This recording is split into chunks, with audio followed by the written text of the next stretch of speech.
All right, everybody. Welcome back to day 2 of our review of the entire course of Astro C10. This is going to be, my synopsis of all of the main topics that appear in the second half of the course. So this is starting where we left off on Monday. So just as a brief reminder of where we left off on Monday, right, we talked a lot about the history of astronomy. We spent a lot of time thinking about how humanity has reckoned with all of the mysteries that are above us in the heavens since the beginning of recorded history. We talked about all of the incredible monuments that we've built to try to understand the stars and all of the technology that we've developed.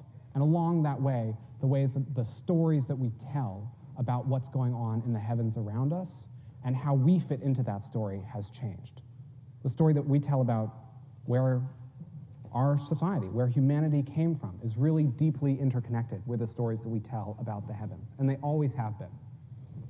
But our story of the cosmos has changed a lot over time. It's gone from being one that was fueled by gods and demons to being one which was motivated by, interatomic forces and gravity. And it's changed a lot in the past centuries. Thanks to our precision equipment, we've been able to describe what's happening in the sky in much better detail. So these are still stories that are telling us a lot about who we are and what our place is in the universe, but they're now stories which are based much more on precision mathematics and physics. We told stories last time about gravity and how our notion of how things move in the sky, how that's changed to account for all of the weirdness that we see with the orbits of the planets around our sun, and how our picture of where we are in respect to all of these other things has changed with it. We talked about how gravity has actually sculpted the worlds that we see around us. It's an incredible, powerful story, the story that we tell about gravity itself. It shaped our Earth and all of the planets that we see. It also shaped our sun, this giant ball of basically plasma, of incredibly hot gas, shining, putting light out into the world, warming our lives, making life possible on Earth. We talked about our theories of how stars worked. We talked about how it seems like these giant balls of gas are supported by some kind of internal energy source. Something is making lots of heat inside of them, keeping an immense pressure outwards to balance the pressure of gravity inwards.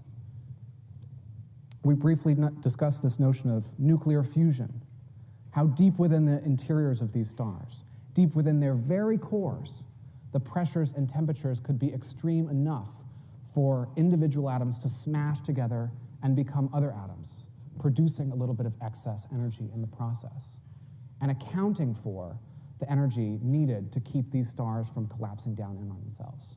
This is the energy that powers our daily lives. This is the energy that all life on Earth takes as its source. We talked about light, how these stars shine using these different wavelengths of electromagnetic radiation. We talked about the foundational physics of light, how the confluence of the electric and the magnetic fields can allow for waves to propagate through empty space, carrying information from very distant stars into our eyeballs. And we talked about how these stars formed. We discussed this idea of nebulae, these clouds out in space, and how over time they could collapse due to gravity. If you take such a cloud and just let gravity play out, it would get closer and closer, smaller and smaller, and as it did, the density and the temperature would increase. As the cloud would continue to collapse further and further down, you could eventually get something that resembled a proto-solar system, a disk of gas and dust orbiting around some bright hot source in the center. As time passed, fusion could ignite inside this central core, becoming a star. And around this central core, planets could form. This is basically where we left off. This is the story that we tell about what our sun is, what the stars in the night sky are, and what the other planets are in our solar system, and what our relationship is to them. We talked a little bit about the other types of stars out there in the galaxy, how they can range from being, incredibly massive, incredibly bright, incredibly blue, incredibly hot, to the opposite, very small, very dim, very red. And we discussed how incredibly massive these stars are compared to our own Earth. This is a visualization of what the sun would look like if held next to the Earth. This is a truly enormous structure. One of the things that we have to reckon with in astronomy all the time is the absolute ridiculousness of the scales that we're talking about. Everyone that you know, everyone that there's ever been, has lived on this tiny little blue and green thing there, which is dwarfed in comparison to just the sun. But that's where we left off, and it's not the end of the story that we're going to tell. Are there structures in the universe that are even larger than this, even larger than the sun? Yeah, there are. It's not even close. If we return to where we started, human beings on the savannah, exploring the night sky with their naked eye, there's still one glaring mystery looking us right in the face. What is this weird band of light that stretches across the night sky? What's going on with that? So to put together a more complete picture of the universe and who we are within it, we have to start thinking about what this is. Okay, so this is where we pick up on day 2. Today we're going to talk about galaxies for the first 45 minutes. We're going to talk about space-time for probably about half an hour, and then the remaining time we're going to talk about cosmology.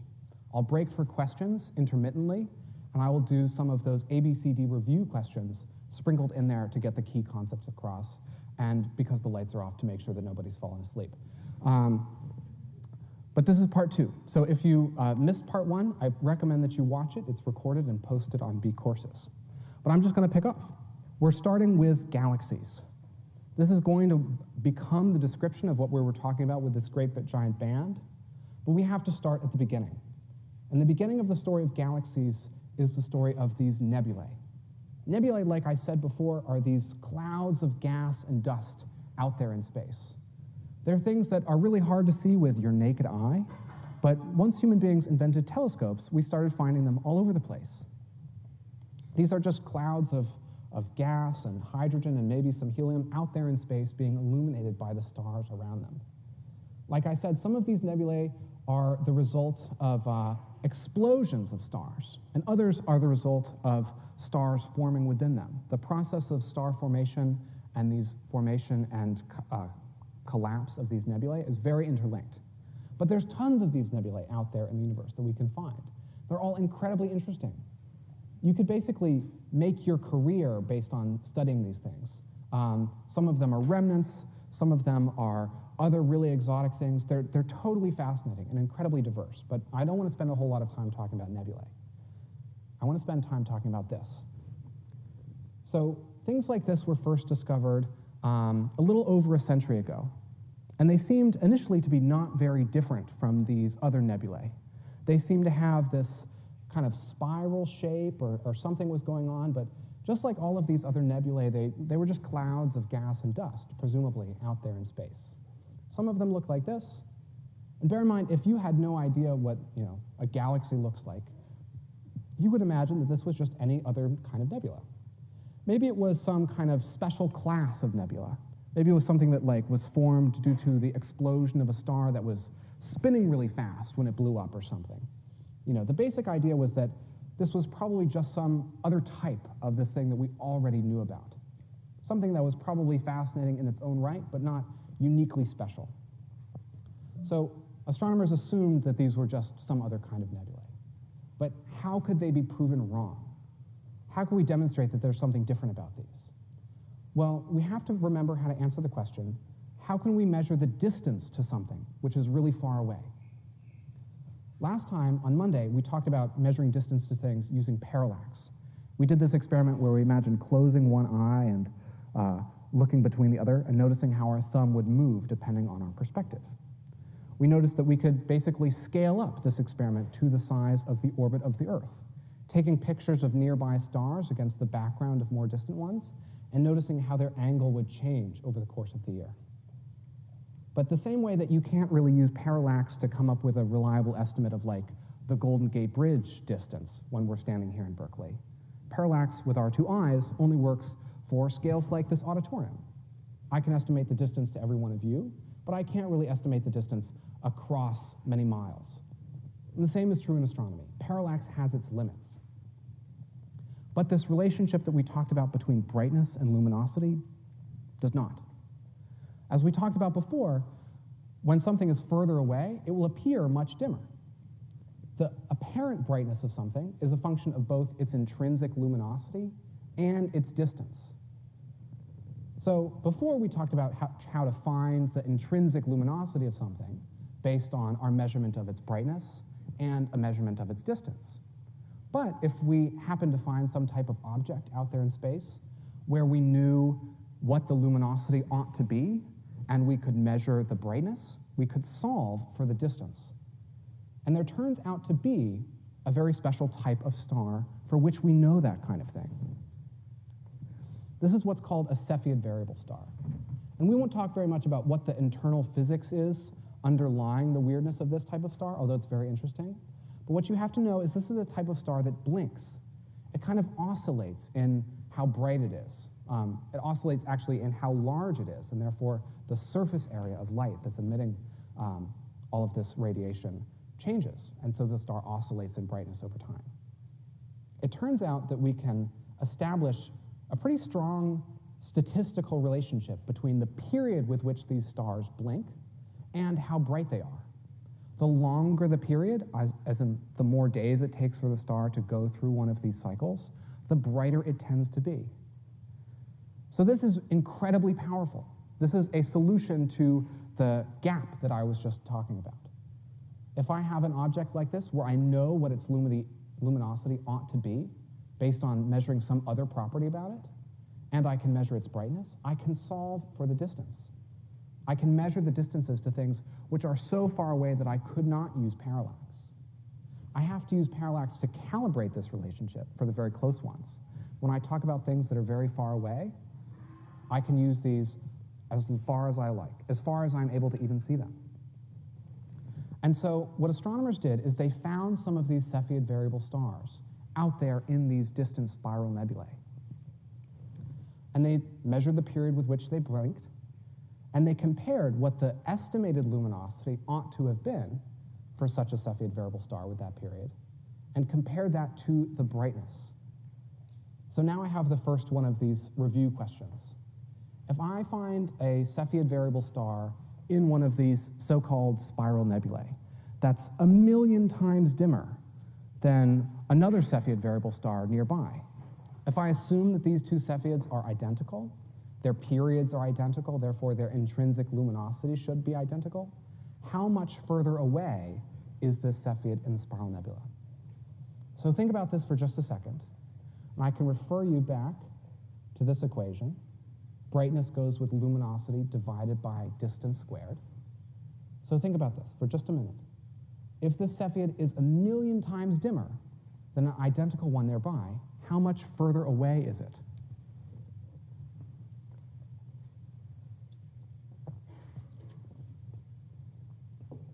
Okay, ready? You have your answer? Hold up your cards. Excellent. We're all in agreement. The correct answer is D. It has to be at least 1,000 times further away.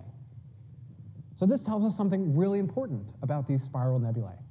They have to be incredibly distant in order for the brightness-luminosity relationship of these special types of stars to make sense. But can that also tell us something not only about how far away they are, but how large they are? Yeah, it can. We can introduce the notion of an angular size. These two things, one of these is one of these spiral nebulae, and another one is one of these planetary nebulae, right, very small. If these two things appear the same angular size in the sky, that means that if I look off into the sky and according to my vision, they look to be about as wide in terms of the angle that I would measure, that doesn't actually tell me how large they actually are. I have to also know their distance. Two of these things can appear equally wide if the further one is much larger. So let me just test your intuition now, returning to the same example before. If this spiral nebula is 1,000 times further away than some other nebula nearby, how much physically larger is it? Think about this for just a moment. Use your intuition. You could do the math by hand and do some trigonometry if you wanted, but really just think. What does your intuition tell you? 10 times further? 100 times further? 1,000 times further? If it seems to be 1,000 times further away, is it going to be how many times bigger? Everybody have an answer in mind?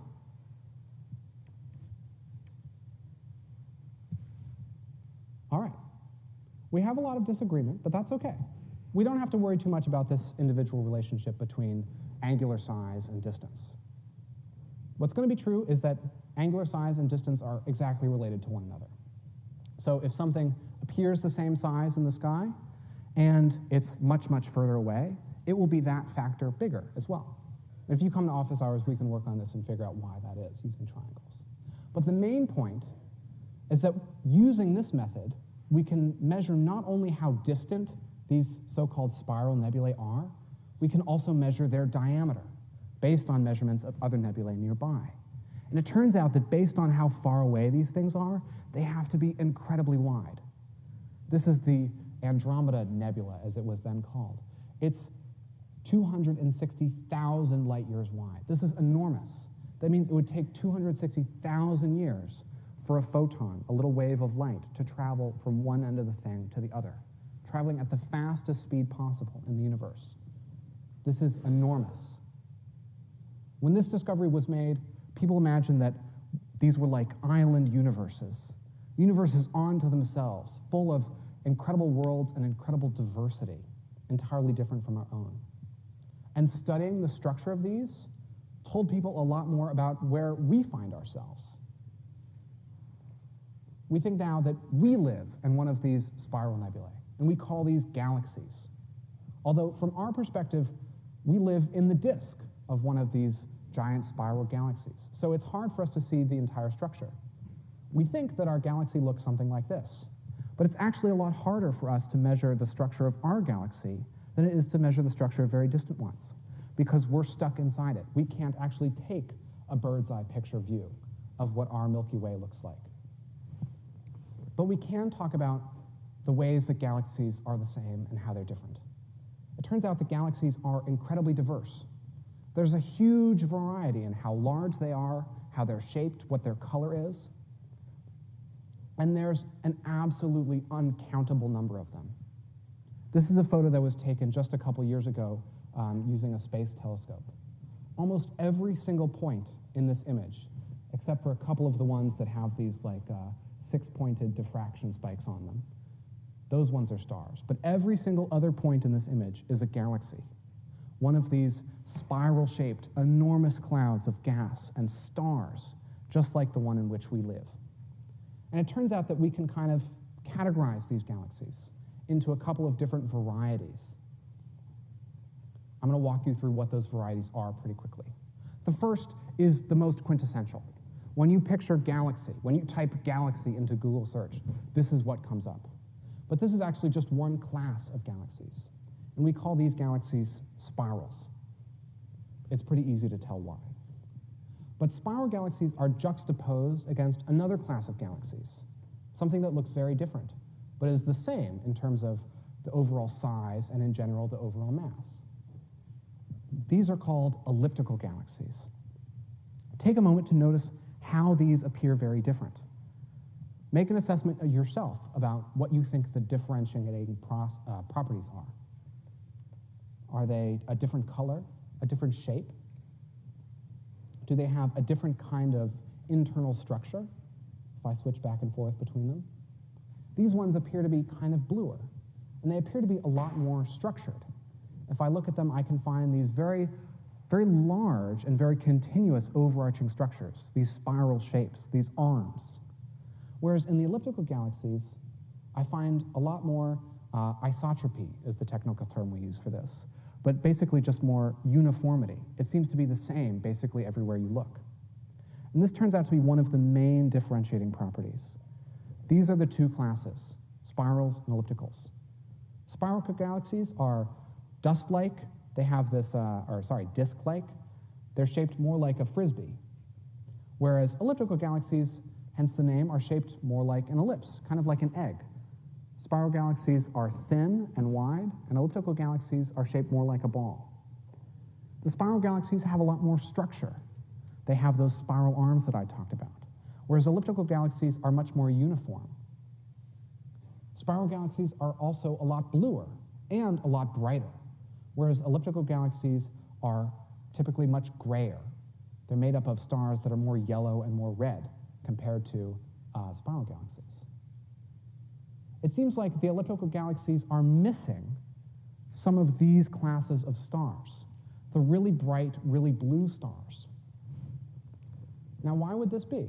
Well, if you came on Monday, you might remember that we did this derivation in our heads, and we thought about the fundamental physics of how stars work. We made some analogies, and we came to the conclusion that bluer, brighter stars are going to die a lot sooner than colder, redder stars.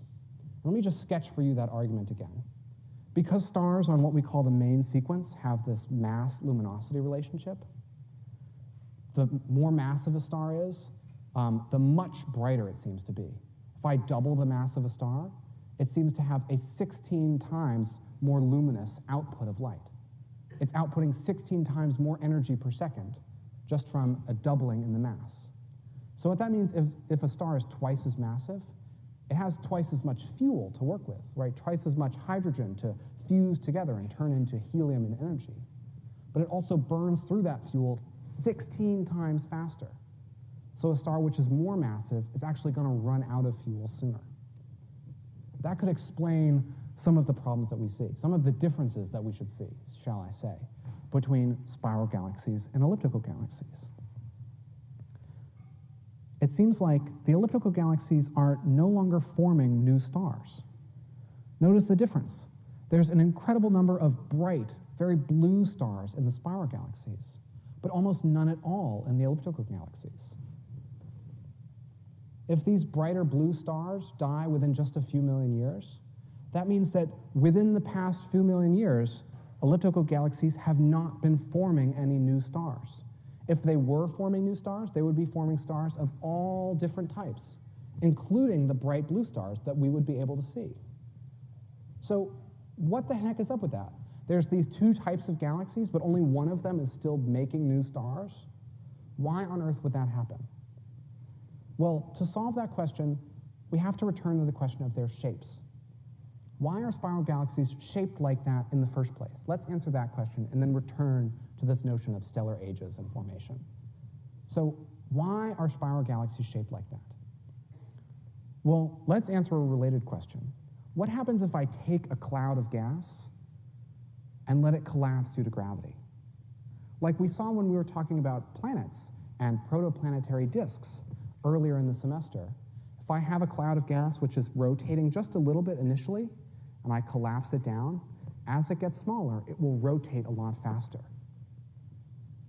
In the parlance of physics, we say that angular momentum is conserved. So take a look at this figure skater. She starts spinning relatively slowly, and as she pulls her arms in, she starts spinning a lot faster. Incredible. What is that? 308 rotations per minute? That's absolutely ridiculous. But so this is something that could happen for clouds of gas too, even incredibly massive clouds of gas, not just the clouds that could form solar systems and stars, but the clouds that could form galaxies. So what I want to do now for just a moment is to show you what this would look like. This is a simulation of the process of galaxy formation run on a supercomputer. We start, like I said, with just a cloud of gas, and we let it collapse due to its own gravity. Just some initial perturbations in the overall spin of this cloud causes it to condense in a way where it spins faster the smaller it gets. The shape that it forms, therefore, due to this spin, is the shape of a disk.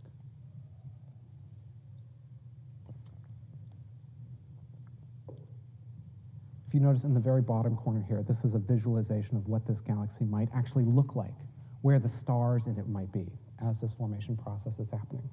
I really want to let this play out so you can get a picture of why this disk shape is so important. This disk shape is what we think would emerge naturally from nature. Just start with any kind of initial conditions. If you have even a little bit of spin in a giant cloud of gas, you would expect to see this disk-like structure.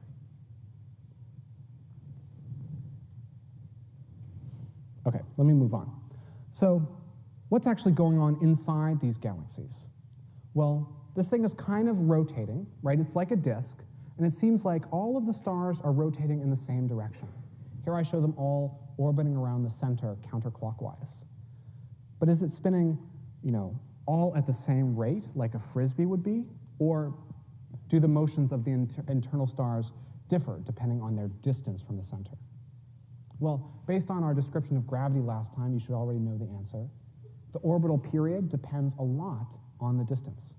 So let me show you a more simplified simulation of how the stars within this galaxy would be moving. Notice the stars in the very center are orbiting around a lot faster, whereas the stars in the very outskirts are orbiting around a lot slower.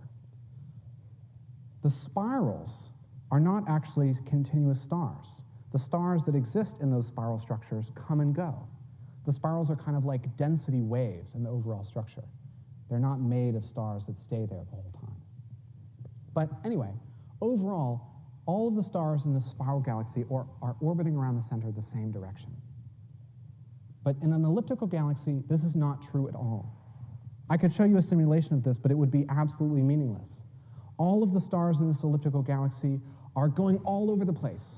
Some are going around over the top or back underneath the bottom backwards. Some of them are going clockwise and counterclockwise and all over the place. There's an enormous amount of chaos going on inside this elliptical galaxy. And this is the reason that there's no new stars. Due to all of this chaos, there can be no star-forming nebulae. Imagine if you're a cloud of gas trying to exist in one of these elliptical galaxies, and there's all of these stars constantly rushing by you from all directions.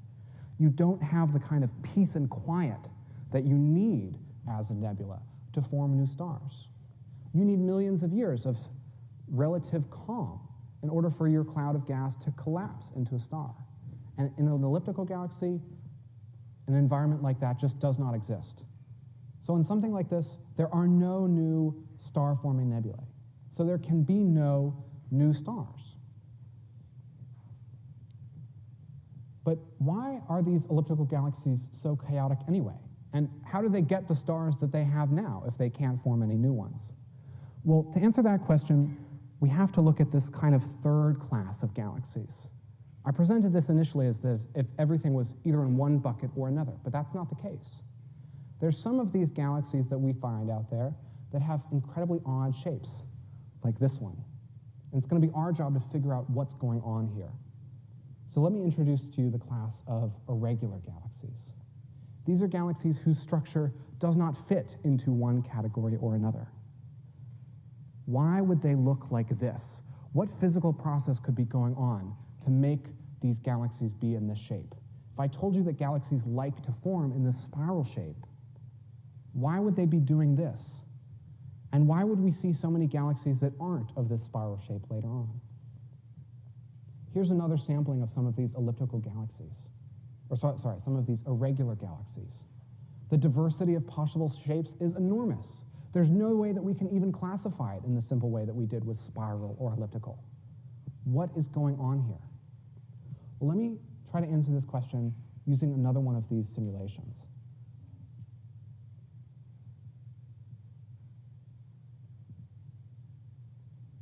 This is a simulation from NASA's Space Telescope Science Institute, the same institution that runs the Hubble Space Telescope. What they're doing here is they're imagining two spiral galaxies close to one another. And they're going to switch back and forth between images from their simulation and images that they've actually taken using the Hubble Space Telescope. So let me just let this play out for a little while.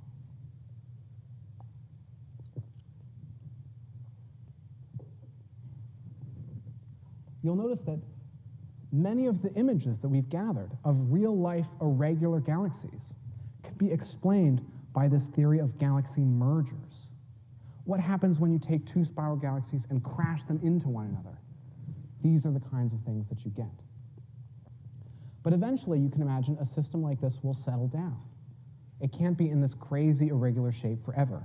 Eventually, it will come back into kind of kinetic equilibrium. So what will that look like? Well, imagine I have one galaxy orbiting around like this, and another galaxy orbiting around like this, and they crash into one another. Are they going to form a new spiral galaxy, which is like orbiting around this way? No. they're going to form a giant mess, something like this. So it seems like we can actually produce a lot of the elliptical galaxies that we see by mergers of spiral galaxies. We're not sure exactly what fraction of elliptical galaxies are born this way. Again, we can't actually go back in the universe in a time machine and watch the formation of every galaxy out there. We can only make statements based on what the populations of these galaxies look like now, which are kind of incomplete. But what we think is that many of these elliptical galaxies could have formed from mergers of these spiral galaxies. So now I want to answer another question, which is, how massive are these galaxies? As these galaxies are crashing into each other, presumably they're gaining mass over time. Is that something that we can measure? And it turns out that yes, it is. The mass of a galaxy, or the mass of anything, is something that we can measure using the kinetics of the orbit. This is something we talked about on Monday with relationship to Kepler's laws. We talked about how the motion of a body around the central source is dependent on a couple of things. Kepler himself noticed that this relationship, how fast something moved around the center object, is a function of the distance. But it was actually Isaac Newton who figured out that the period of an orbit is really a function of both the distance away from the central object and the mass of the thing enclosed in the center. So I just want to remind you of how this demonstration worked, how we thought about this theory in the first place. So here I have a planet orbiting around the center of a star. This could also be a star or a star system orbiting around the center of a galaxy. And an orbit is basically a balance between the internal force of gravity, the force of gravity pulling inwards, and what we call the centrifugal force, which is this perceived force trying to push something outwards. As something spins around, it wants to fly away, and it's pulled back by gravity. So if I start a gravitational system like this, spinning over my head, I can balance the spin with the strength of gravity pulling something down. If I let this stop, you'll notice that if I just let the weight go, it'll pull the planet or the star system or whatever you're picturing this red ball as inwards. But I can balance that inwards pull with the outwards centrifugal force. I can do that by finding the proper balance, the proper rate of spin. Notice that I'm able to keep the weight up and keep the planet from falling inwards by spinning it fast enough. What Kepler noticed was that if I make this orbit smaller, I have to spin the planet a lot faster to keep it from falling in.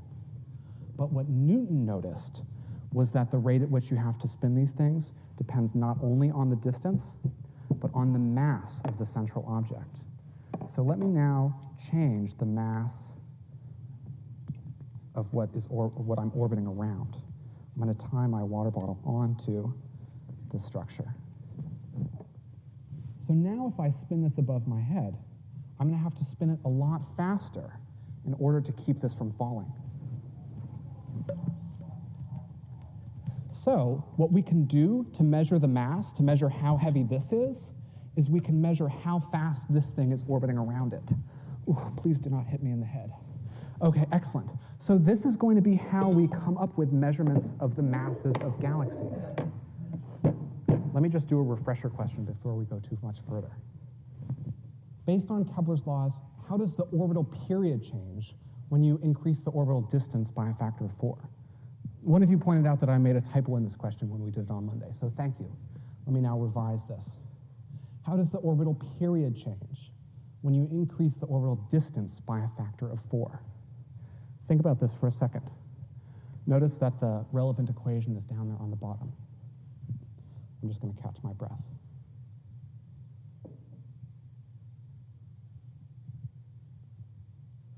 First of all, if I increase the distance, does the amount of time that it takes to go all of the way around get longer or shorter?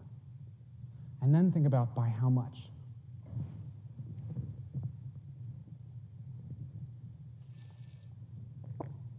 All right, does everybody have an answer in mind? Ready? Excellent. I see a lot of red A's. That's correct. But so this is just Kepler's version. Now we want to move into Newton's version. How does the orbital speed change if I increase the distance between two objects, right? This is not the same as the orbital period. Notice that the orbital period is how long it takes to complete an orbit. The orbital speed is how fast it's moving along this orbit. If the orbital speed were constant,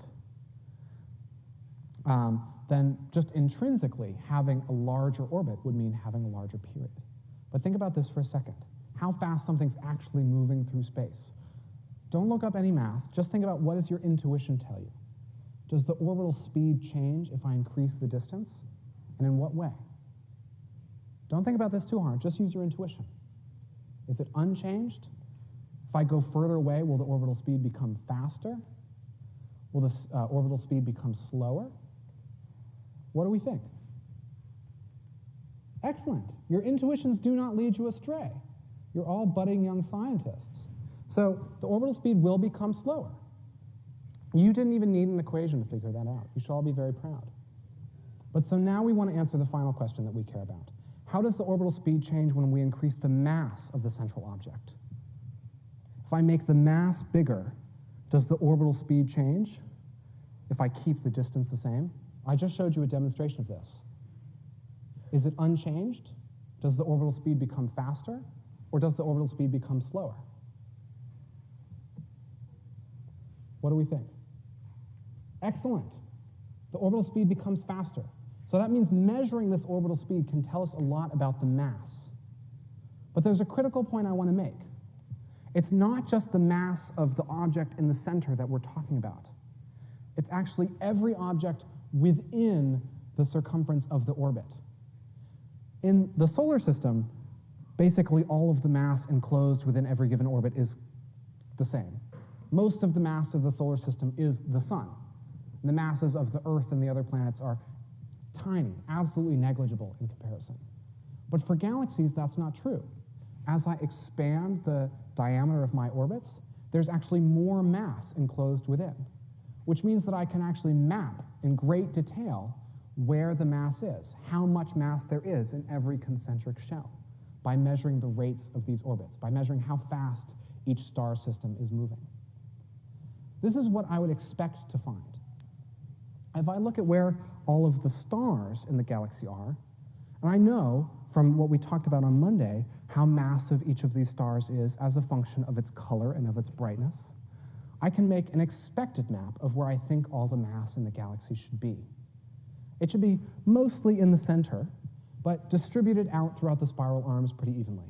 But then as I go very far away from the center, there should be not very much mass, which means that as I go further and further away from the very edges of the galaxy, the very edges of where we see stars, you would expect that the orbital speed would start to fall off.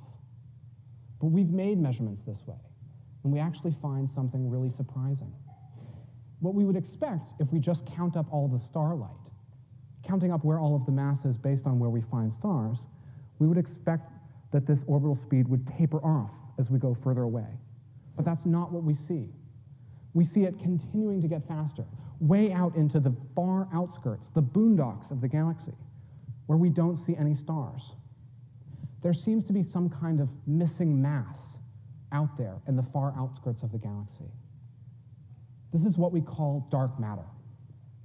So whenever you see this for the first time, your intuition will probably tell you, well, maybe it's just like some kind of cloud of gas, right? It doesn't have to be a star to be massive. It could just be some kind of dark cloud, something that's not emitting lots of light. How could astronomers be so silly to miss something like that in their accounting? But remember, like we talked about on Monday, even cold, dark clouds of gas interact with light. As light passes through them, certain very specific colors can be absorbed. Those colors reveal the chemical composition of this cloud of gas. And when we look in the outskirts of the Milky Way, we see nothing like this. Whatever is out there, it doesn't seem to be something that interacts with light at all. We can measure the existence of this dark matter only via its gravitational interaction.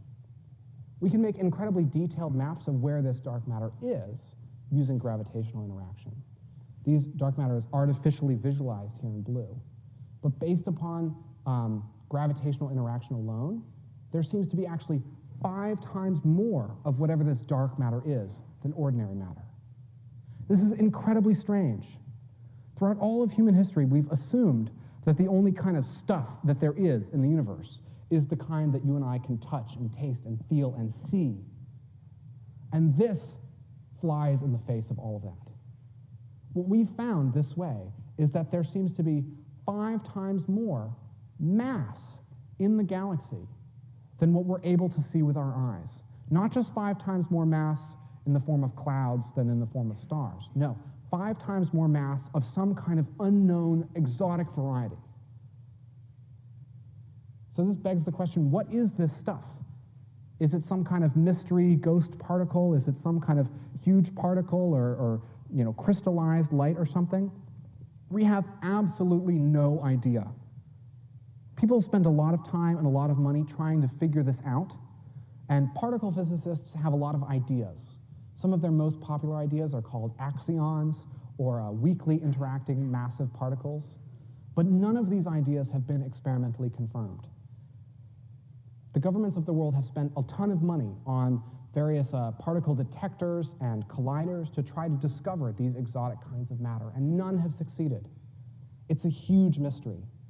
And there's actually dozens and dozens of theories of what dark matter might be, but we have no idea what it's actually made of. So far, just from the first half, we've answered already a lot of the questions about where we are in the cosmos.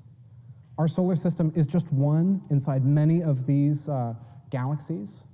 Our own Milky Way is actually not that unique in the grand scheme of things, aside from perhaps the fact that it contains life.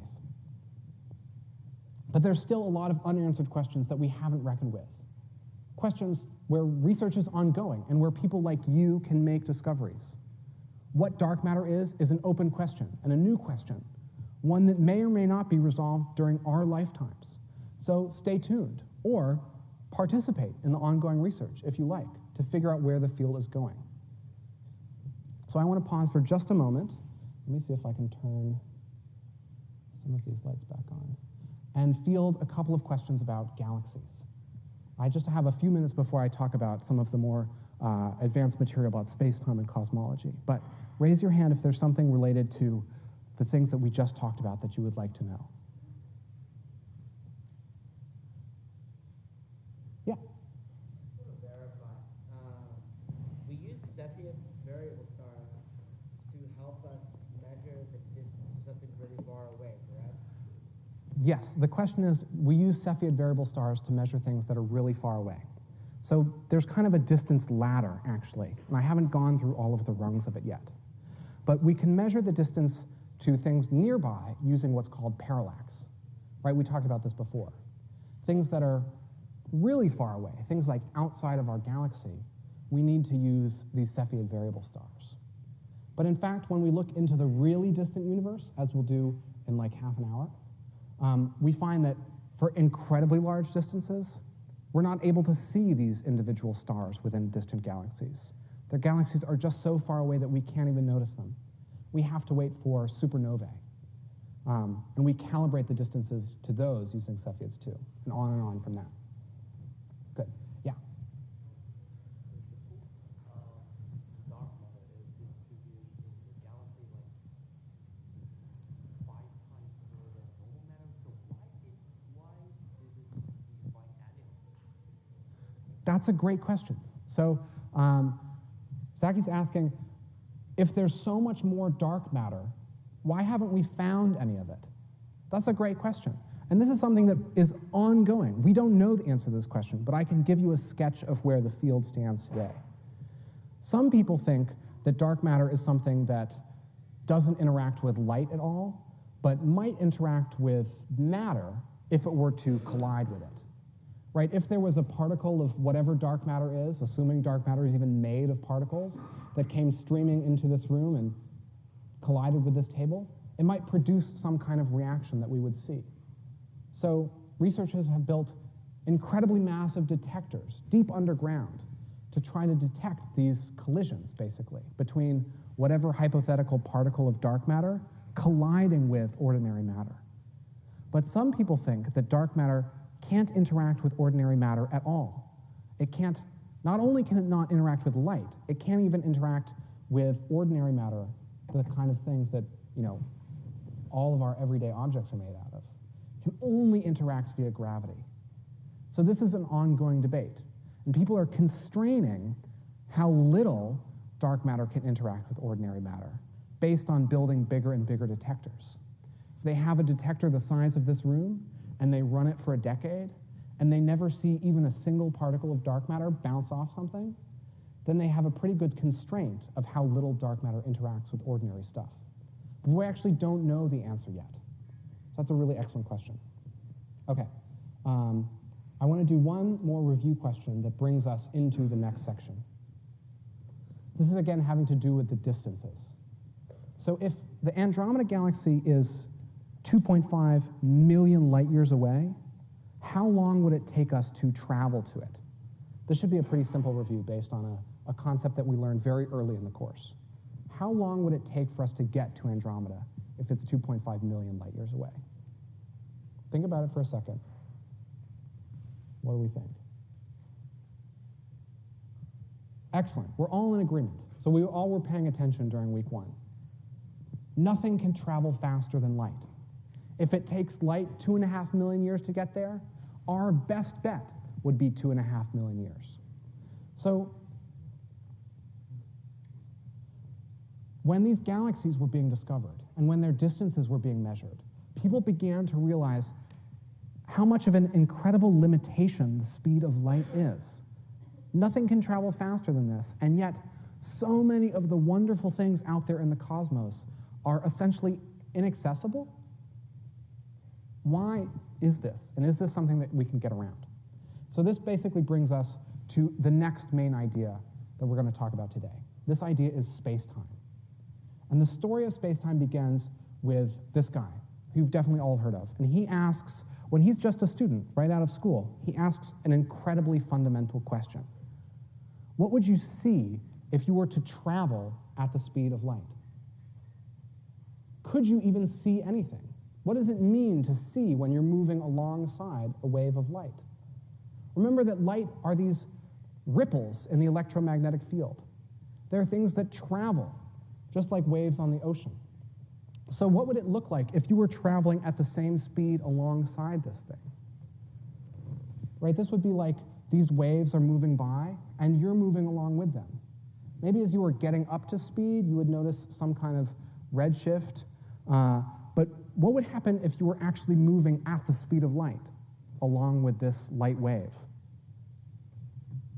Would you see like a motionless wave? That doesn't make any sense at all. The physics of waves is totally inconsistent with that. For waves to propagate in the universe, they have to be moving. They can't just exist by themselves. Not to mention, we've never observed something like a still, motionless electromagnetic wave out there in nature. This suggests that something is missing in our story of how light works and how the space and time of the universe might work. The conclusion that we've drawn from this, to make a long story short, is that space and time must be relative. That means that your perception of space and time depends on how you're moving through space and time. Even if you're moving incredibly fast, you will still perceive light as moving at the speed of light. There's no speed at which you could move where light would seem to be moving slower than that if you're traveling through the vacuum. This is a really radical idea. How you move through space affects how you move through time. Space and time in this way are kind of like interwoven into this fabric. It's this thing that you can stretch. If you make an adjustment to how you're moving through space, you make an adjustment to how you're moving through time, and vice versa. It's still true that you can only move forwards in time, but your perception of the passage rate of time can change. Something that seems like it takes thousands of years for someone else could seem like it takes 10 minutes for you, depending on your relative velocities. I'm brushing past all of the deep mathematics behind this, but the basic concept is that extending your perception of time shortens your perception of space. if you're extending your perception of time, you feel like you're traveling faster. That means you feel like you're crossing a larger distance in a shorter time. That means that if you were traveling at 99.99% the speed of light, you could cross that distance, that 2.5 million light-year distance between the Milky Way and Andromeda, in what felt to you like a brief 35,000 years. Now, granted, that's countless generations, but it's still much faster. The trick is, it would take a lot of energy to accelerate something massive like that to the speed of light. Light has no mass, and so it has really no trouble moving at the speed of light. But if you've ever tried to throw something, it takes a lot of mass, or a lot of energy to accelerate it. And that's just accelerating it a little bit. To accelerate it a lot would require a lot of energy. And so, due to an idea which is kind of related to this one, we get this really famous equation. There's a way to transform mass into energy and vice versa. You can establish what the equivalent relationship is between how massive something is and how much energy it's worth in terms of the speed of light. And this relationship is actually incredibly extreme. The kind of energy scales that we can get from, say, the bomb that blew up over Hiroshima, that's the kind of energy that we can get out of just less than a gram of matter. Less than a gram of mass is worth that much, an enormous amount of energy. This is the relationship that underlies the fusion that powers these stars, translating mass into energy using this property. But this is not the end of the story for space-time either. This is just the one-dimensional picture. It turns out that the presence of mass and energy can actually influence the shape of space-time itself. Space-time is not something which is just flat for all eternity and that you can shift your perspectives within. It's something that can be deformed, and which deforms in accordance with the amount of mass or energy around it. Notice that something which is really massive, really large, deforms space-time a lot, and something which is not so massive deforms space-time only a little bit. And this turns out to be incredibly consequential, because matter, when it's moving through space, likes to move along straight paths. But if the space-time itself is intrinsically curved, a straight path through a curved space-time can produce a net curvature, a net curved path. This can become like a radical new description of gravity. We can describe all of the same physics we had before, and more. Orbits, gravitational collapse, all of it fits within this picture of curved space-time.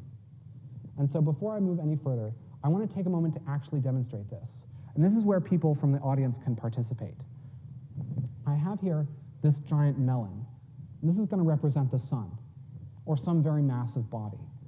And here in front of me, I have space-time, the fabric of space-time, this medium which can be deformed, and which deforms in accordance with how much matter or energy there is. I take this star, I place it in the middle. Notice how space-time deforms. And now I invite any of you who is interested to come up to the stage and to get some of these. What I have here are just very light, particles. These could be like planets. You grab one or? Grab as many as you'd like. Oh, okay.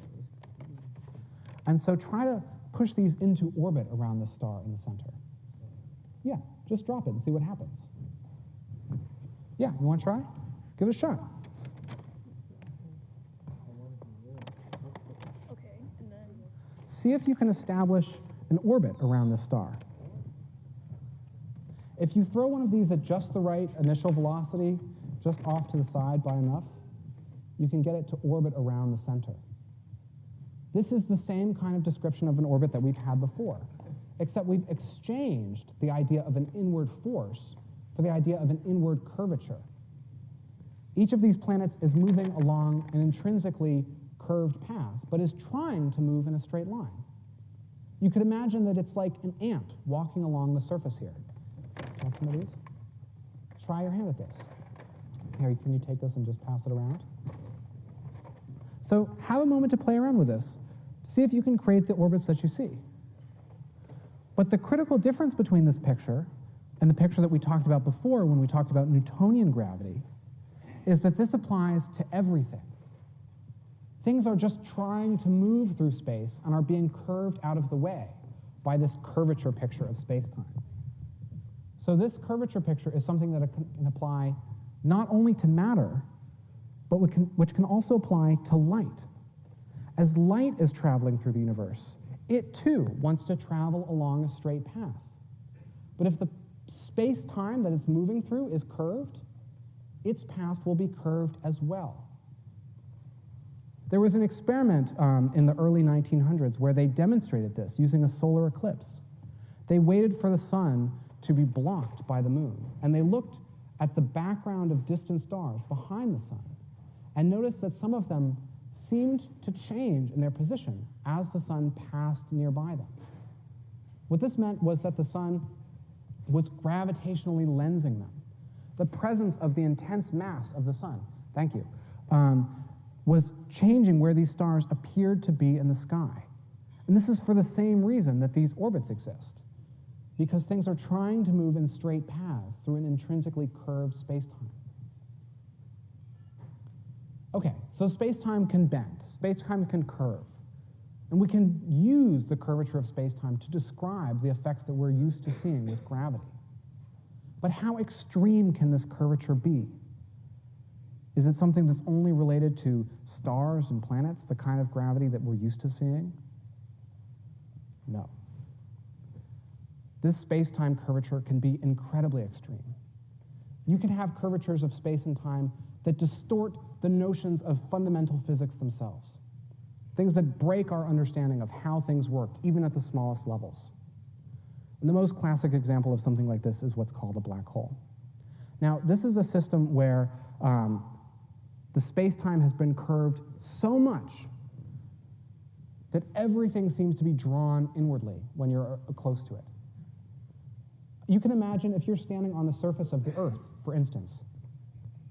If I throw something up, it'll come back down. This is something that anyone who's ever played a sport knows intuitively. But you can kind of imagine that if I threw something hard enough,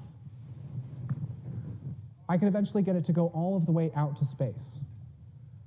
There's kind of a critical velocity at which if I threw something hard enough standing on the surface of the Earth, it would leave Earth and exit out into infinity, fly off into space.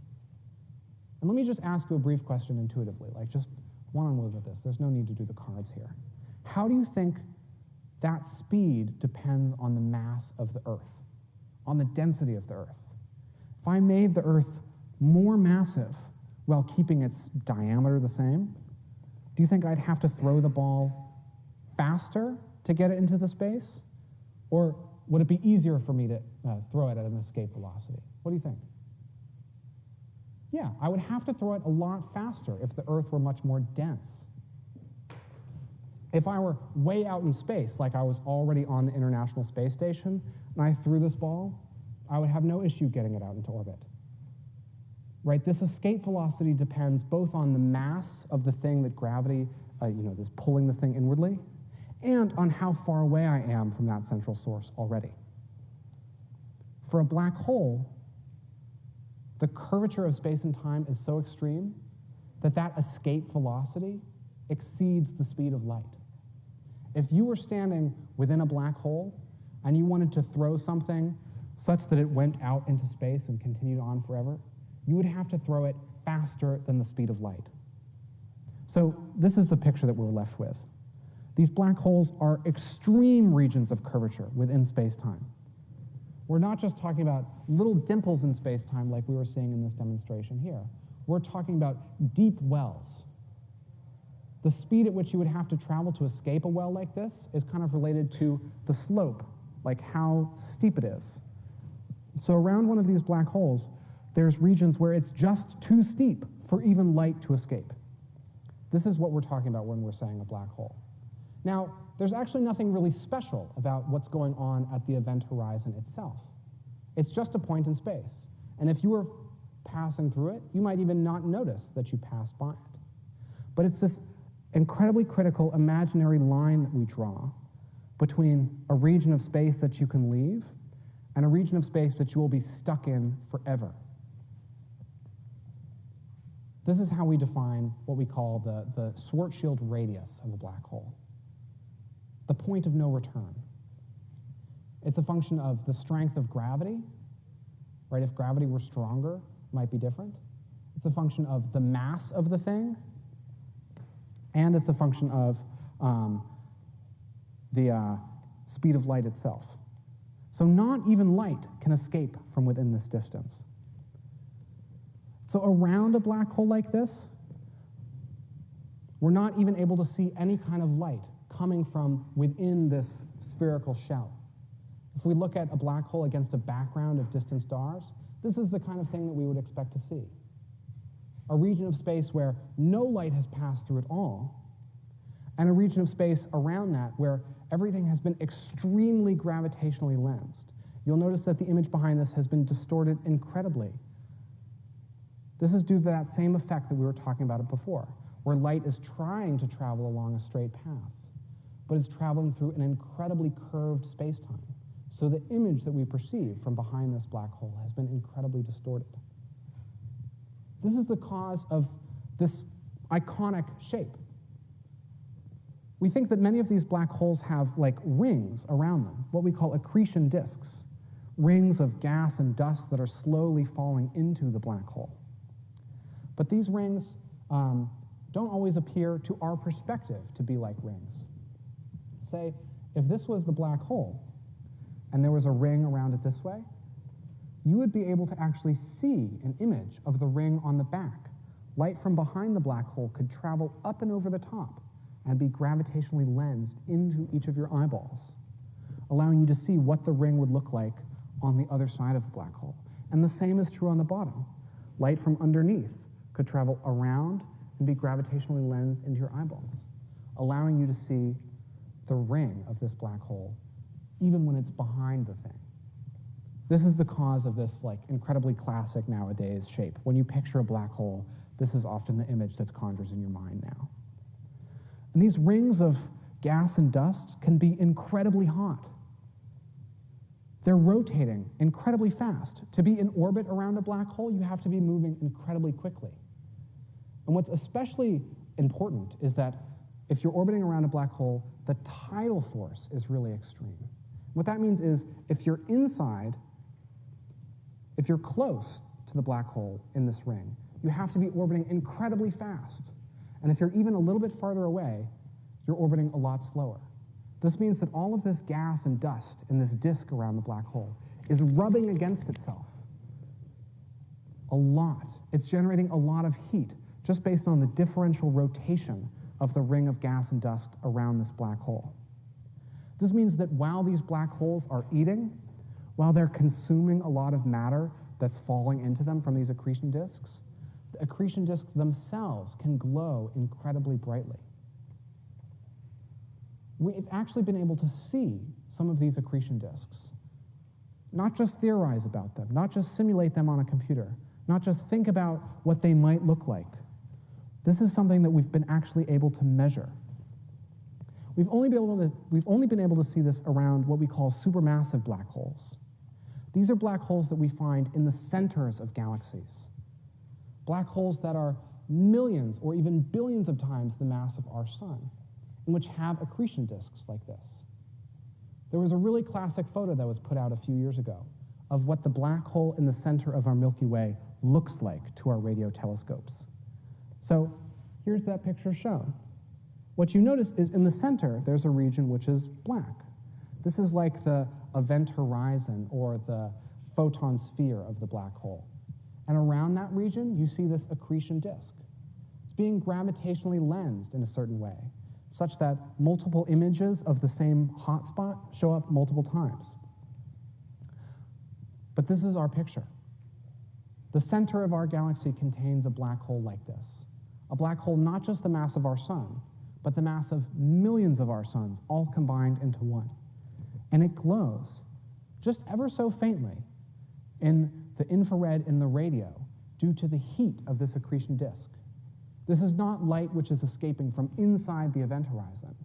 This is light coming from the ring, the disk of gas and dust orbiting around this black hole. Okay, so So that section was pretty fast because I wanted to leave a lot of time for cosmology. But now I want to take some questions about kind of the foundations of what we're talking about here. I don't want to work through all of the incredibly beautiful but incredibly long and complicated mathematics behind GR. Right? This is just to make a very long story incredibly short and to give you a picture of what the fundamental story is that we've been telling about how things move through space and how our picture of what space itself is has changed in just the past 100 years. So let me pause now if there's any questions that people have that you would like to ask about space-time, relativity, black holes.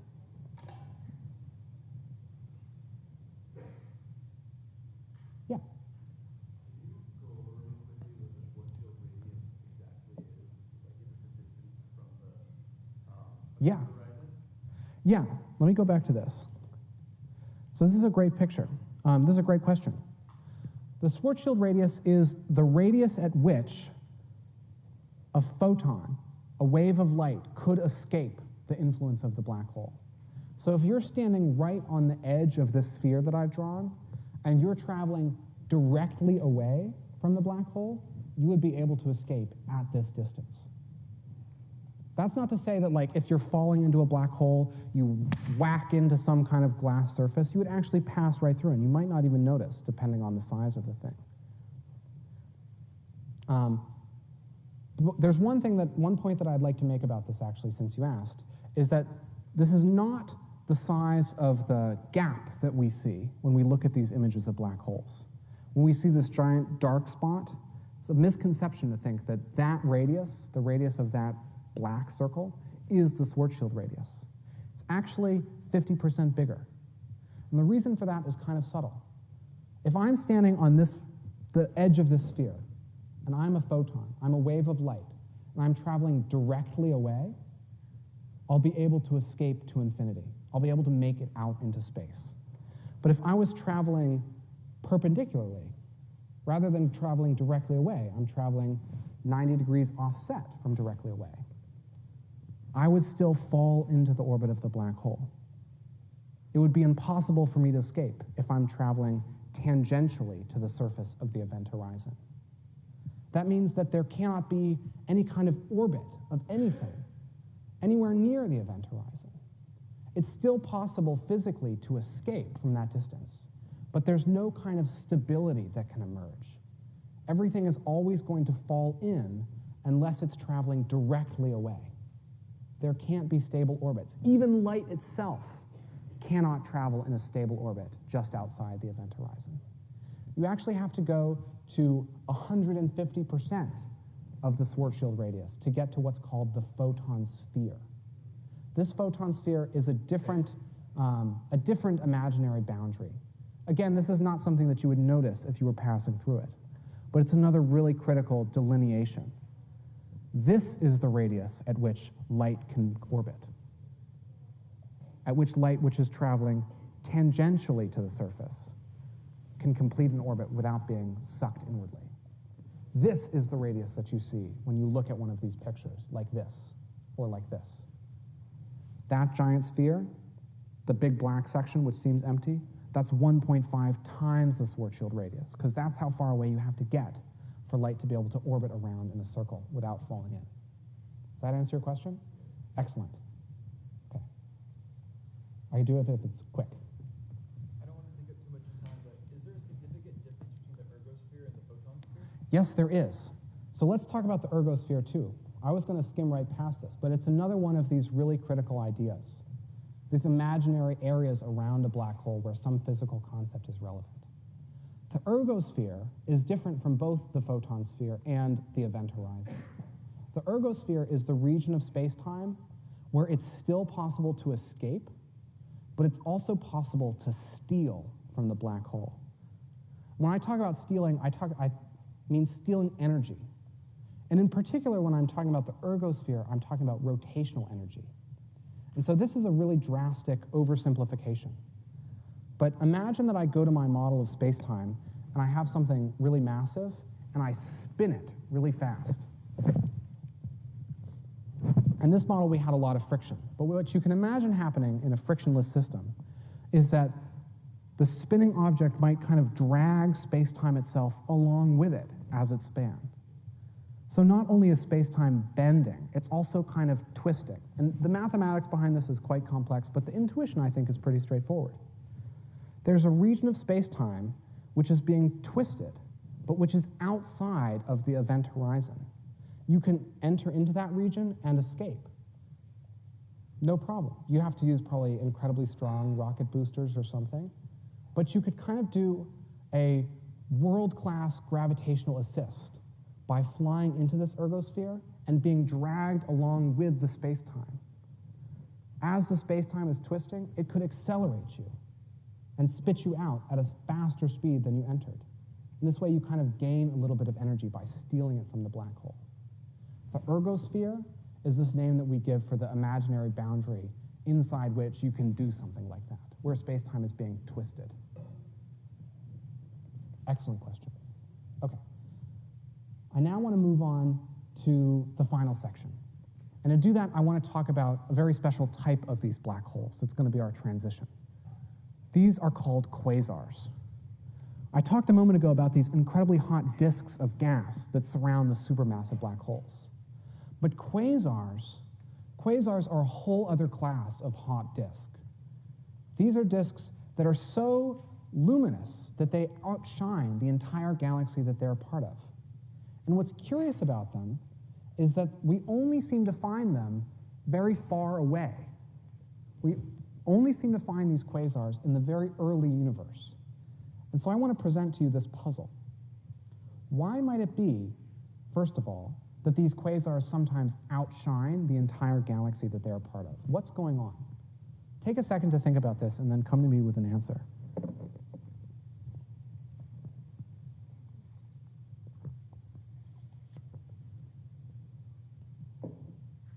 Is it that the surface area emitting light is a lot larger? Is there nuclear fusion going on in the disk? Is the quasar producing like neutrinos or something? Or is the temperature of the disk just really hot? You don't have to know the answer. Just give me your best intuitive guess. What do we think? All right. We have a lot of different ideas involved. I see lots of different answers, and that's okay. This is not something that I expect you to know, but it's something that I think is really interesting. The temperature of these disks is incredibly hot. So hot that the light coming out of this thing will outshine the entire galaxy that it's a part of. But these quasars are found, like I said, only in very, very distant, very, very ancient galaxies. Why would that be? These quasars are like supermassive black holes. We have a supermassive black hole in a galaxy today. Why isn't ours a quasar? Read these for a second and use your intuition. Use your critical thinking skills. Piece together some of the pieces of information that you've been presented with already to come up with the answer. You can approach a problem like this via process of elimination. I see a lot of you taking photos of the review question slides. They're all going to be posted, don't worry. All right, so I got to get on with this. So what do we think? Yeah, excellent. We see a lot of C's. The quasars glow by grabbing all of this energy from around them. They're glowing by consuming matter. This accretion disk that they have is matter which is falling into them. It's glowing incredibly brightly, but it's using up energy. It's using up energy that the quasar is getting from its surroundings. It's kind of like a cosmic game of hungry, hungry hippos. It's grabbing stuff from over here, it's grabbing stuff from over here, but eventually it just won't be able to reach any further. It won't be able to collect matter from any further away. So after several billion years, it will run out of things to eat, and therefore fuel with which to glow. But we've induced just now this notion of the history of galaxies. We've said that somehow there's these other galaxies which are younger. Somehow the universe has some kind of history or an age. And now I want to move on to the final topic for our course, the final topic for our review, at least. The cosmology, the story of our universe. if the cosmos is the setting in which we find ourselves, where we see ourselves, our friends, our families, our whole lives, all of the other matter and energy that we observe, the cosmos is just the stage for this great play of matter and energy. In that case, under that definition, cosmology is the history of that stage, the history of the universe. It's a story that we've been telling since the beginning of our history, but it's a story that's changed a lot over time.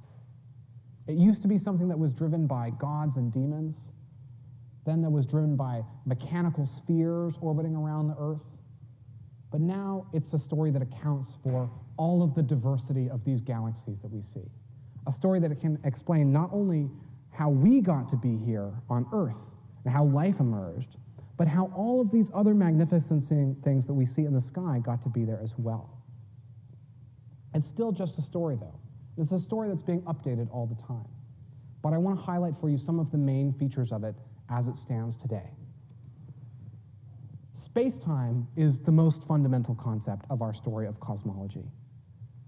Space-time is the fundamental idea that we use to tell stories about how the universe has changed over time. Remember I said that the cosmos is kind of like the backdrop for this great play of physics. Space-time is a really excellent description of that backdrop, of the stage on which everything plays out. So our modern story of cosmology is really a history of space-time. It's a history of what space-time has been doing as the billions of years have passed by. And the way that we can figure this out is we can start thinking about what's happening to the cosmos on very large scales. And to think about this question, we want to remind ourselves how we can measure how very distant things are moving. And so just as a reminder from what we did on Monday, we talked about something called the Doppler effect. This is something that we saw where if something was moving towards us, the frequency or the wavelength of the light coming from it, as we would perceive it, would be different.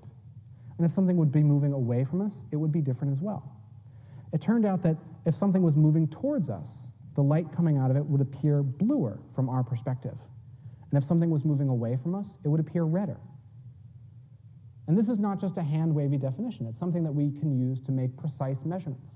The change in the wavelength as a fraction of the original wavelength is going to be the same as the fraction of the velocity at which this thing is moving relative to us, as compared to the speed of light.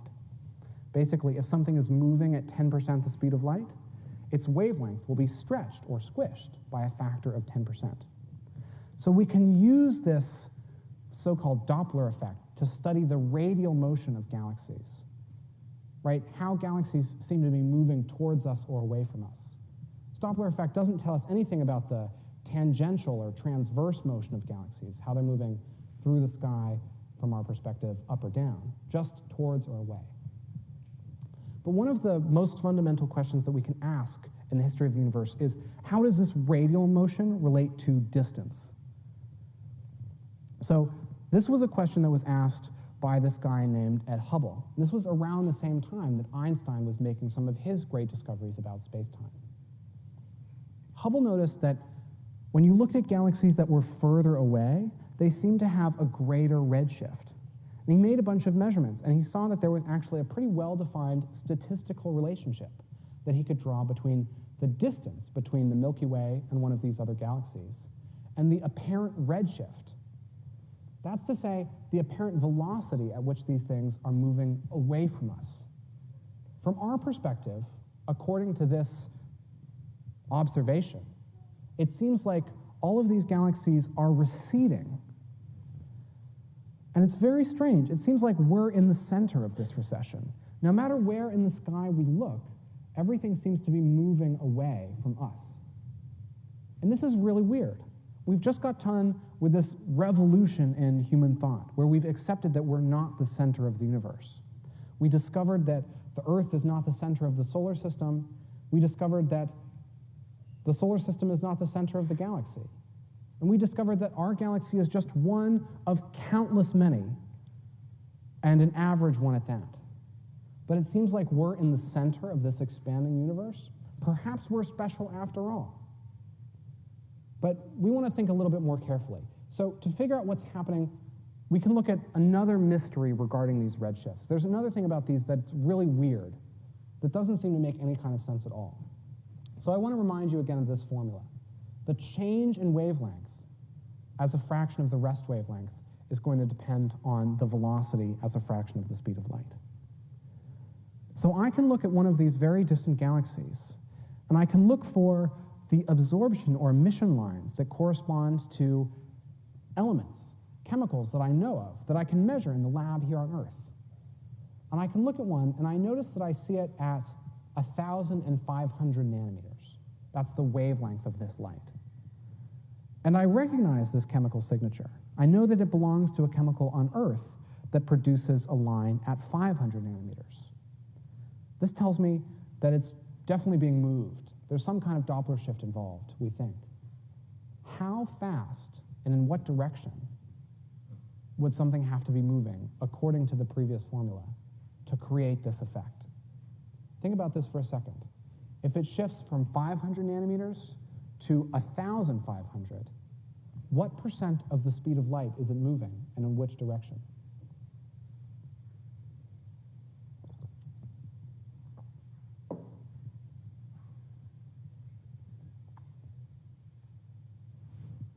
All right. Do we have an answer in mind? Let's see what we think. All right, we see a lot of C's. Good. That means that you can all do the math well. That's the correct answer that you get when you plug these numbers into the equation. But it's actually totally nonsensical, right? We just got done talking about how nothing can move faster than the speed of light. So really, none of these answers can be correct. Something is missing in our fundamental understanding of what's going on. Nothing can travel faster than light when it's moving through space-time. So how can there possibly be things that are redshifted by a factor of 200%? How can we resolve this issue? Well, like I said, our story of the universe, our story of cosmology, is really a story of space-time. And what we think is happening is we think that space-time itself is expanding. This would be like taking this sheet of rubber in front of us and stretching it out as time goes on. Here's another way to think about this picture. Space-time is still there.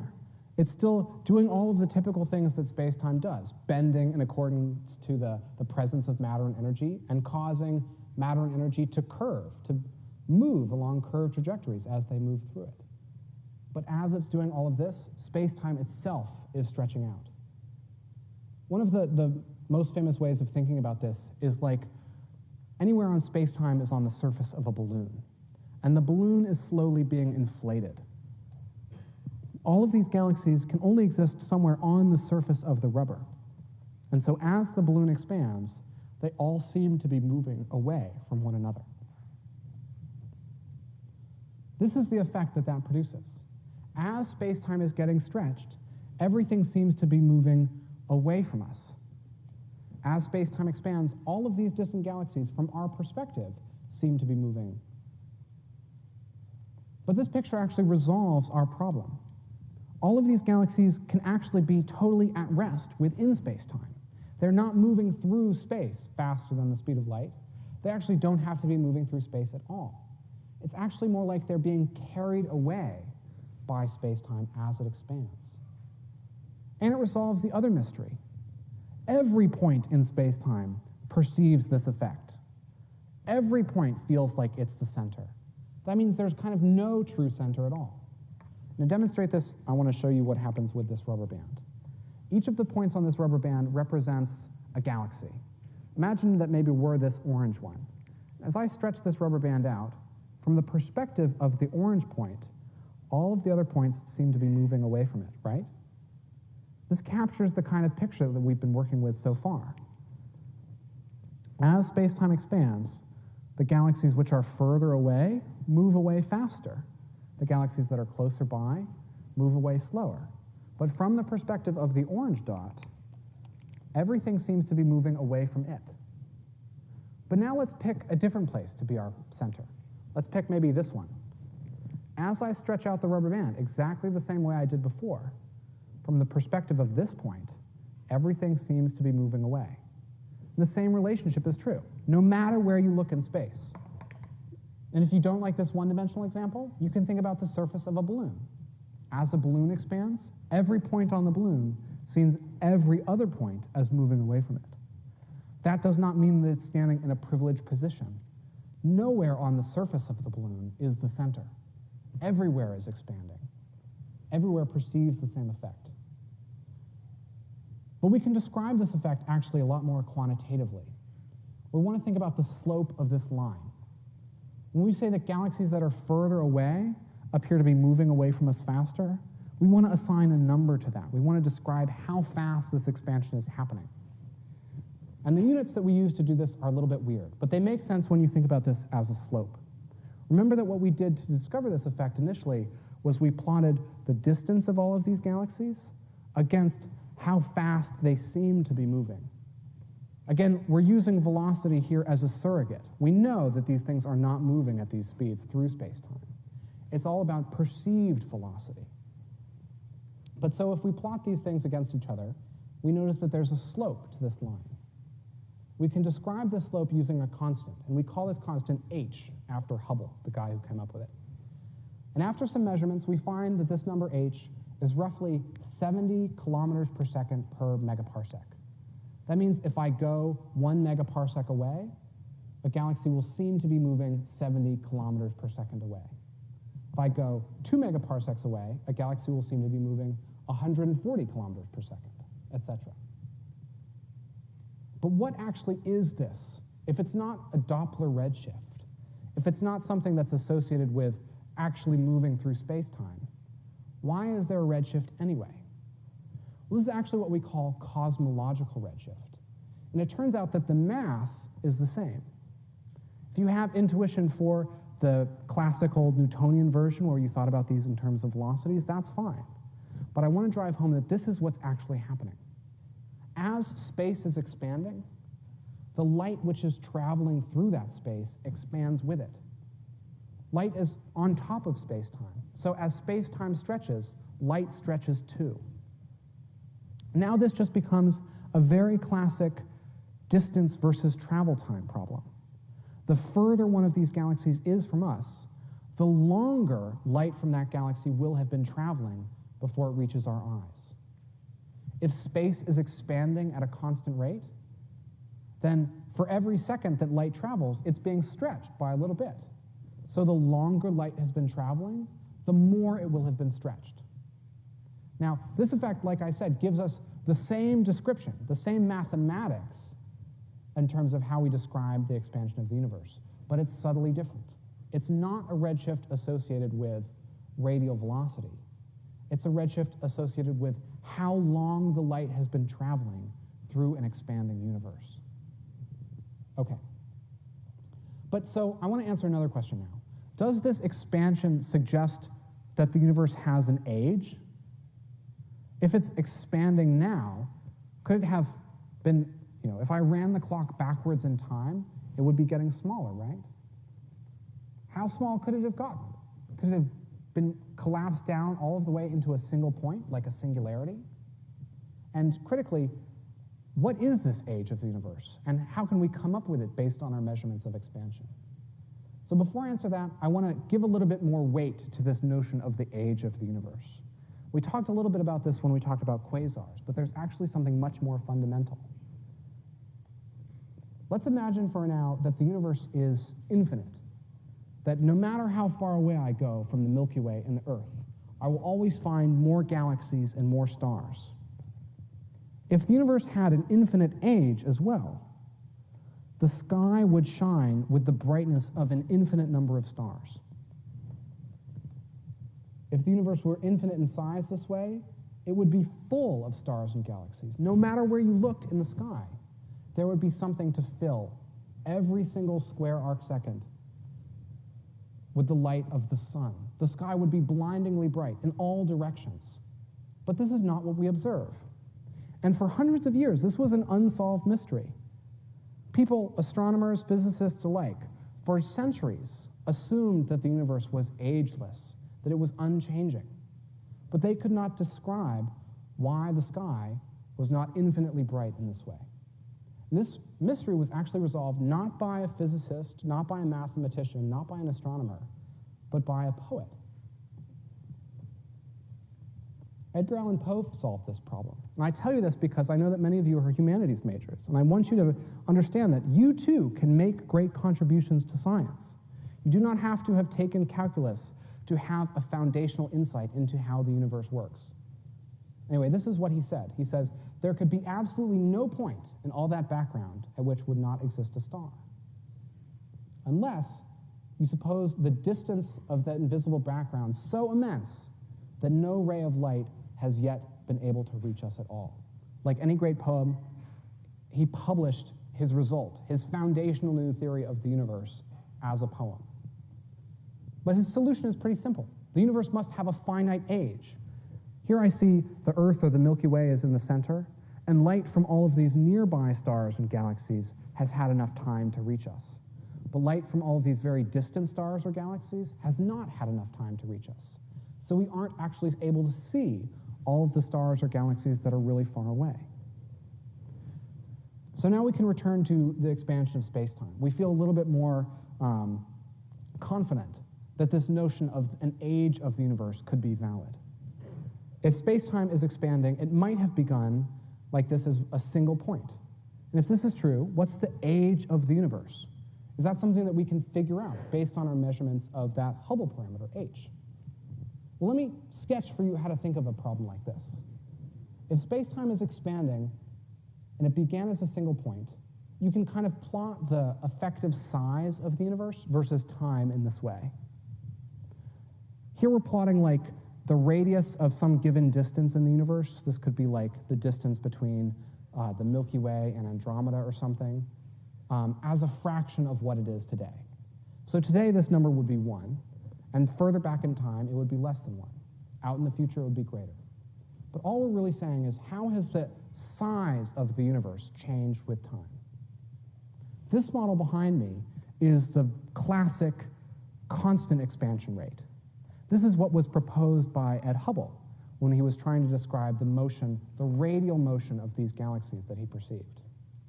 So in a model like this, what would be the age of the universe? It's actually hiding somewhere in this picture. If the universe today is a certain size, there's a certain amount of time based on the slope of this line between today and when the universe was the size of a single point. I can highlight that for you. This period between the origin and now would be the age of the universe. And it's something that we can calculate using really simple mathematics. If we know that this Hubble parameter, h, is the slope of this line, then we can actually solve for the age of the universe just by doing a mathematical transformation on this slope. The units of the slope work out such that the age of the universe is just 1 divided by this constant. And I'll show you why that is. If the slope were steeper, as in the universe were expanding faster, the age of the universe would be much shorter. And if the slope were longer, or the slope were shallower, meaning the universe were expanding slower, the age of the universe would be much longer. So we can do a very simple calculation. If we know what h is, we can just divide by h and get a really excellent estimate of the age of the universe. Based on our estimate of 70 kilometers per second per megaparsec, we come up with an age of the universe that's about 14 billion years. And this turns out to be a pretty excellent estimate. As we'll see in a minute, this model of how the universe's size has changed over time isn't necessarily constant. But this age of the universe is actually pretty precise. But so now I want to ask another question. What would it be like if I squeezed the whole universe down that small? I can't really say what it would be like to be inside a single point, but what about just after that moment? What would it be like if I squeezed all of the galaxies that we see in the sky down into something like the size of a pea? Again, this is what our theory is saying. The expanding universe implies that all of the matter that we see today has been there forever, but the density of the universe has changed as the universe expanded. So if we squeezed all of this matter down into something incredibly small, we would be left with a universe which is incredibly dense and incredibly hot. As we learned on Monday, Things which are incredibly hot emit a ton of radiation, and we should be able to see them. If we look carefully, we should be able to notice a signature of what the universe looked like when it was this dense and this hot, if this is something that really happened. But we have to remember that light from this period has been cosmologically redshifted by a huge factor. The universe has expanded by a factor of over 1,000 since this time, when the universe was really dense and hot. So the light that was emitted during this time will have been expanded by that factor too. But we expect that we will be able to see it way out in the distance. If we want to look way far back in time, we have to look very far out in space. So if we imagine looking 14 billion light years away from us, we should be able to see the echoes of this light. And we do. We see the snapshot of the baby universe. Nowadays, this light is incredibly redshifted. It's in the microwave or radio range, and it corresponds to a black body, a thermal radiator that has a temperature of only about 3 degrees Kelvin. But we know that this light has been stretched by an incredible factor. So we know that way back in time, this must have been something which was much hotter, over 1,100 times hotter, we think. And there's another thing which is really important to point out about this cosmic microwave background radiation. It's almost the exact same temperature everywhere. If I look in one place, it looks like it's 2.7 degrees Kelvin. If I look in another place, it looks like it's 2.7 degrees Kelvin. These freckles, these fluctuations that are shown here, are only plus or minus 0.3 microkelvin, a tiny fraction of the overall temperature. This distribution is actually incredibly smooth on large scales. At this period, the universe seemed to be almost entirely uniform. But these fluctuations, these little freckles in the cosmic microwave background, these little hot spots and cold spots from this period when the universe was incredibly small, incredibly hot, and incredibly dense, would be expanded outwards. The hotter, denser regions would go on to form clusters of galaxies. And the more diffuse, less dense, colder regions would form empty regions of space, these cosmic voids. But we need to return to our other question that we were asking before, about the rate of expansion of the universe. When we talked about Hubble, Hubble's picture of the expanding universe was expanding at a constant rate. In this picture, that would be like a straight line. But it could be that the rate of expansion has changed over time. We can measure it today. That's what Hubble did. And so we know the slope around this point in the center has to be around 70 kilometers per second per megaparsec. But that doesn't mean that's always been the slope. That doesn't mean that's always been the rate of change in the size of the universe. If we think about some basic physics, we can come up with an expectation of what we think the expansion rate of the universe might actually be doing at very long times. We think maybe gravity could slow down this expansion, depending on the density of the universe. So let me sketch this for you. Imagine this scenario where I have a bunch of galaxies. We're returning to this like very Newtonian picture. Each of these galaxies is moving away from one another. They have this cosmological expansion. That's represented in the red arrows. But they're also being pulled by one another, pulled back together by gravity, represented in the blue. If I were to make the universe really diffuse, if I were to lower the density of the universe, that means taking away a lot of the galaxies, there would not be enough gravitational pull to counteract this rate of expansion. For a universe which is mostly empty like this, we think it would be able to continue expanding forever. The strength of gravity, the amount of matter, would not be enough to slow down this expansion rate. But what if I added a lot of these galaxies back? And what if I put in a bunch of other ones? Well, in this case, there's a ton of matter in the universe, and therefore a ton of gravity pulling everything back together. In a case like this, the universe could not only stop expanding, slowing down due to the pull of gravity, but it could actually contract back down on itself. These galaxies pulling themselves back together and eventually colliding. But this is actually not the language that we typically use to talk about this, whether the universe is so dense that it might recollapse, or so diffuse that it'll expand forever. The language that we actually use is the language of curvature. Remember that gravity is one of these curvatures. So if I have a notion of how much density there is in the universe, I have a notion of how much gravitational curvature there is. So I'm saying that there's more galaxies. I'm saying there's more matter. I'm saying that there's more gravitational curvature. And since there's a critical density, a density at which if I have more galaxies, the universe will recollapse, or if I have less galaxies where the universe will expand forever, I can also kind of describe a critical curvature of the universe associated with this as well. This critical density can be used to describe curvature in this way.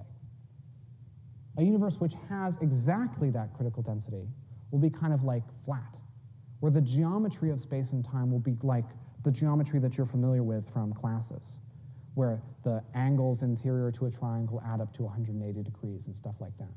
The kind of geometry that people like Euclid thought about back in the day. But actually, if there's more matter or less matter, then the average curvature of space-time might not be flat. If there's too much, it could be positively curved, kind of like wrapping inwards on itself. And the second case is a lot harder to picture, but if there's not enough matter, the universe can have what's called negative curvature. And these are things that we can actually measure if we go out into the universe and look. This positive curvature will change how we perceive things in a way which is opposite to how the negative curvature would. So if gravity is this positive curvature, then the more curvature of the positive type we have, it seems like the faster the universe will contract in on itself. So in a case like this, where the universe has more matter than it would need, it would collapse back down on itself. That's the case here in blue. And in a universe which is, has not enough matter to slow down expansion, it would expand forever, like the original line shown here with Hubble. So when Hubble formulated his idea, he wasn't actually thinking about gravity. We know that there's all kinds of stuff in the universe, stuff that's all pulling on one another, stuff that's contributing to the density and therefore the curvature of the universe. So obviously the universe shouldn't be expanding at a constant rate, right? It should be decelerating. All this stuff should be pulling on itself. It should be slowing down. So let me just ask a brief review question. If the density of the universe is exactly equal to this critical value, this is saying the curvature is flat, what would be the fate of the universe? Will it expand forever? Will it contract and collapse? Will it stop expanding but not ever collapse? Or might it oscillate between expansion and contraction? Think about this for just a second. If the universe is flat, if there's exactly the right amount of galaxies, what would be the fate of the cosmos?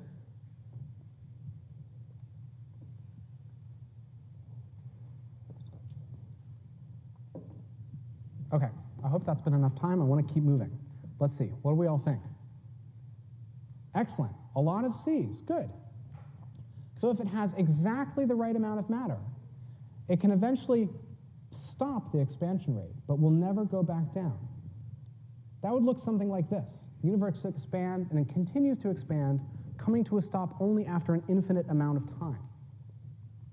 And we can actually measure how this expansion rate has changed over the universe's history. We can measure how this Hubble rate, how the distance versus the redshift of these galaxies depends on one another. We can measure this Hubble rate for galaxies which are really far away, and therefore really far back in time, to get a sense of how this rate has changed over time. Let me ask you another review question. If the Hubble rate is decelerating, which is what we would expect due to gravity, would the value of h change for galaxies which are further away? What do we think?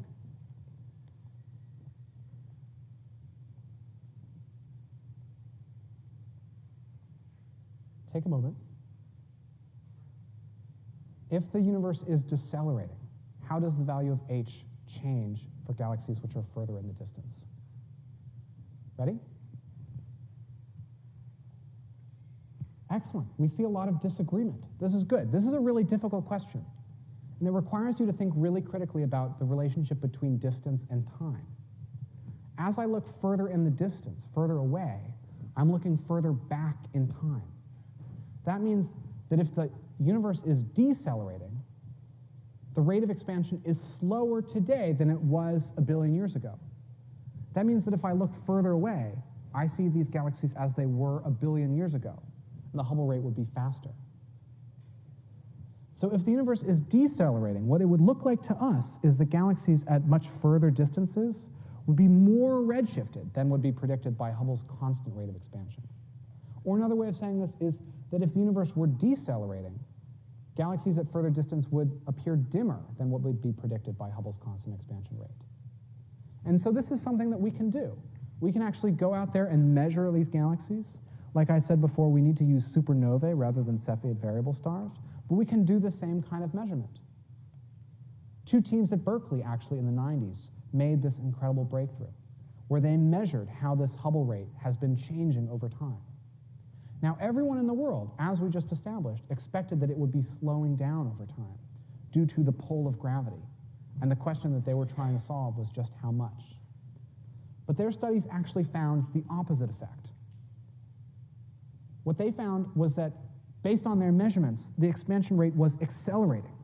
It seems like the Hubble parameter today is faster than it was billions of years ago. This means that the expansion of the universe is getting faster with time. And this is for some unknown reason. We don't actually know what's causing this. We can put a name on it. We call this lambda, or dark energy sometimes. Lambda is just the name of the mathematical term in Einstein's equations, but it's not actually a physical description. So what is dark energy? Well, just like dark matter, we have no clue, not a one. Some physicists have some ideas. Some people call it this quantum vacuum energy, but none of these have been experimentally confirmed. In fact, this quantum vacuum energy, the prediction that they make based on quantum mechanics of how fast the universe would be accelerating, is off by a factor of 10 to the 120th power. It's the worst prediction ever made in the history of science. We really have no idea what is causing this cosmological expansion to accelerate. We can make really precise measurements, as our teams at Berkeley and elsewhere are doing, of what appears to be happening. But it's up to all of you to figure out why. These are questions that are probably going to remain unsolved for the next few decades. It will be people in our generation who make the breakthroughs, who come up with why this is happening. And there's another really exciting problem about the horizon of the universe. When I talked about the cosmic microwave background, I said that it was the same temperature seemingly everywhere. This, it turns out, is really strange. For things in our everyday life to be the same temperature, it usually means that they're in equilibrium with one another. For that, they have to be exchanging information. If the universe were smoothly expanding over time, even if it was accelerating or decelerating, there is no way for the sky 13 billion years or 13 billion light years that way to exchange any information at all with the sky 13 billion light years that direction. The light from those 2 points has only just barely reached us in the middle. There's no way for them to be talking to one another, and yet they're in equilibrium. This is another huge mystery, and we can kind of leverage this mystery to talk about what might be going on during the very early universe, but this is even more unknown. We think that during the very early universe, to solve this problem, the horizon problem, as well as a few others, that maybe the expansion rate might have been exponential, not just accelerating, but doubling every few seconds. And we have absolutely no idea why that would happen, but it's the best description that we can come up with for why we would observe the cosmic microwave background the way that we do. Physicists call this period inflation, this exponential doubling per every unit of time. And we think that the universe may have gone through a period like this for a while, but we have really no idea why this happened or why it stopped. So where I want to leave you is with a story of the story that we tell about the cosmos. The history of the cosmos is something that has changed a lot during the history of humanity. We've rewritten this story over and over and over again as we've gathered new data and as we've discovered more things about the way that the world works. This is a story that tells us not only how all of these galaxies got to be where they are, but how we got to be where they are. It was once a story that involved gods and demons and heroes and villains, and is now a story that involves particles and physical interactions and thermodynamics and quantum mechanics and fundamental physics. But it's still a story about who we are. There's a lot of ongoing mysteries in the universe. Dark matter, dark energy, inflation. We don't know what these things are. We don't know why they're happening. We can only barely describe what they're doing. But we do know that they've had an enormous influence in shaping life in the universe and here on Earth. Dark matter and dark energy are the sculptors that decide the shape of the cosmos. They determine how galaxies are distributed, and they determine the fundamental physics of our universe itself. Whether there can be galaxies is a question about what dark energy is. So what I want to leave you with is a notion of how many mysteries remain. The story of the cosmos is one that's been rewritten all throughout human history, and is one where I think will continue to be rewritten throughout our lifetimes.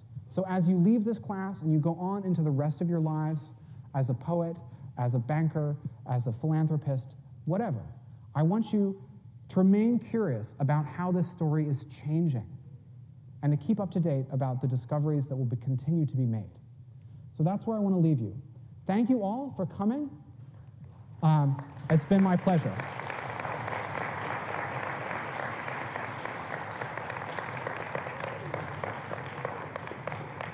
It's really been like the most rewarding and incredible experience of my career to get to teach all of you.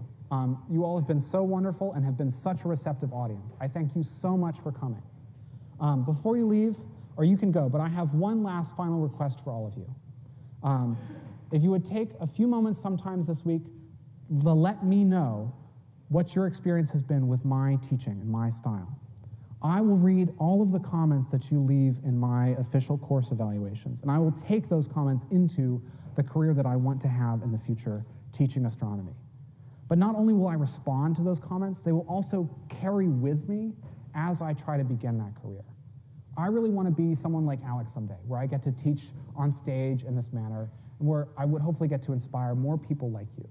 So if you've enjoyed my teaching so far, take a moment to leave me a review, because when I go and I apply for positions like what Alex has, I will take your reviews with me, and I will use them as evidence.